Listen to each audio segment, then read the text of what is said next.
তাৰপিছত 17 নম্বৰ প্ৰতিযোগী এগৰাকী বৃদ্ধা এগৰাকী আহি আছে। আমি অকণমান দূৰৰ পৰা নিৰীক্ষণ কৰিম প্ৰথমতে।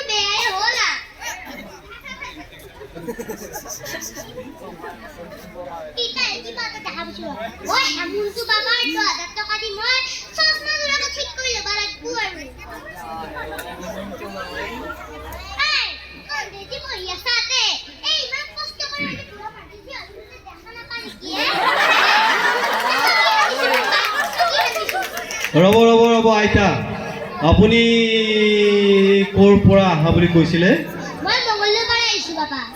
আচ্ছা, বৃদ্ধ বয়সত আপুনি কিয় খোজকাঢ়ি কাঢ়ি আহিছে বাৰু?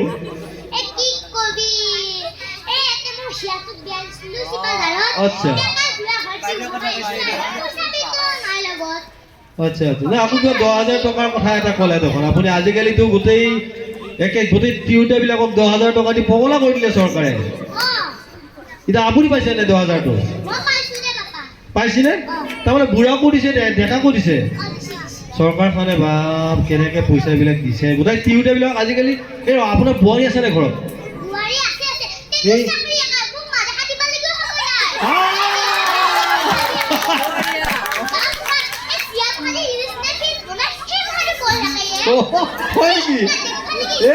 চাকৰি কৰা আপোনাৰ তেতিয়াহ'লে বোৱাৰী আপুনিয়ে ভাত ৰান্ধি খুৱাব লাগিব। চাকৰি কৰে নহয়? হ'বই, এইটো চাকৰি কৰে। তাই মানে মুনিটো ঘৰৰ পৰা লৈ আহিছে বুলি ভাবছি আৰু, হয়নে নহয়? হয় হয়, 10,000 টকা দি আপুনি কি কৰিব?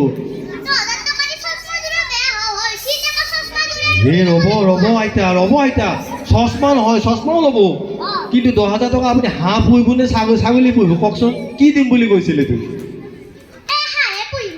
এই হাঁহ তেতিয়া কেইটামান লৈ লওক, আকৌ 6 মাহৰ ভিতৰত আকৌ অফিচৰ মানুহ চাব আহিব, নহ'লে দ্বিতীয়বাৰ 25,000 টকাটো আপুনি নাপাব। এই আমাৰ মোতকেও আৰু ভালকৈ জানে আমাৰ ইনস্পেক্টৰনী বাইদেউ দুটা বহি আছে একেলগে, তেখেতসকলে আপোনাক বুজাই দিব পাৰিব। আহকচোন, আহক। এই ৰ'বচোন, আপুনি অকণ খৰাই আহিছে, কিবা খোৱা বস্তু নাই নেকি লগত?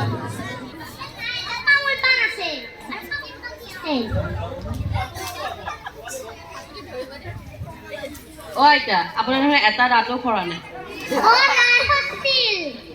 তাৰপিছত নাই, এখেতে সৰুতে প্ৰেম চেম কৰি বিয়া হৈছে। ক'ত যায় এতিয়া?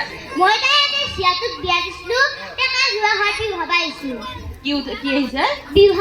বিহু খাব আহিছে। আপুনি পিছে ঘৰত কি যোগাৰ কিবা কৰিলে নাই? অকলে থাকে নেকি?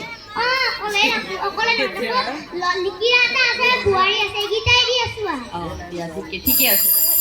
ঠিক আছে, আহকচোন আইতা, আহক। আৰু আমাৰ আছে ইফালে, আৰু আপুনি আহি থাকক বৰ ধুনীয়াকৈ।